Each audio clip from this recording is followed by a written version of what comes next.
If I can't be there, enjoy the game. And don't forget to bring the snacks. Ciao. অবাক পুরো football বিশ্ব। Copa জিতেই হঠাৎ লাইভে এসে একই বললেন মেসি। বিস্তারিত জানুন দর্শক পুরো ভিডিও জুড়ে। 4 বছর আগেও লিওনেল মেসির অর্জনের খাতা ছিল শূন্য। ক্লাবের সর্বজয়ী মেসি জাতীয় দলের জার্সিতে পাননি কিছুই।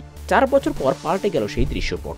মেসির ট্রফি ক্যাবিনেটে এখন 4টি আন্তর্জাতিক শিরোপা, যার শেষটি জিতলেন আজ। যুক্তরাষ্ট্রের ফ্লোরিডার হার্ড রক স্টেডিয়ামে কোপা আমেরিকার ফাইনালে কলম্বিয়াকে 1-0 গোলে হারিয়েছে আর্জেন্টিনা। কোপায় আর্জেন্টিনার এটি 16তম শিরোপা। দল হিসেবে লাতিন অঞ্চলে আরও একটি জায়গায় সবার উপরে উঠে এসেছে আর্জেন্টিনা। কোপা বিশ্বকাপ কোপা ঐতিহাসিক ট্রেবল জেতায় একমাত্র লাতিন দল তারাই। এ যাত্রায় সামনে থেকে দলকে তেমন নেতৃত্ব দিতে না পারলেও মেসি একেবারে মন্দ করেননি। টুর্নামেন্টে একটি গোল ও 2টি অ্যাসিস্ট করেছেন। ফাইনালে অবশ্য চোট পেয়ে মাঠ ছাড়েন 70 মিনিটের আগেই। ম্যাচ শেষে কথা বলেননি গণমাধ্যমেও, তবে নিজের অফিসিয়াল ইনস্টাগ্রাম অ্যাকাউন্টে ঠিকই ব্যক্ত করেছেন অনুভূতি। 2 শব্দে লেখা তার কথার ভার অনেক বেশি। কোপার 2টি ট্রফি কোলে নিয়ে গায়ে 16 লেখা জার্সি পরে মেসি লেখেন আরও একটি। এতে তিনি তার জয় করা আরেকটি শিরোপার কথাই মনে করিয়ে দিলেন। এটি যে একই সঙ্গে আর্জেন্টিনার টানা দ্বিতীয় কোপা জয়। সবসময় স্বল্পভাষী মেসি লেখার ক্ষেত্রেও যেন শব্দ খরচ করতে চাননি।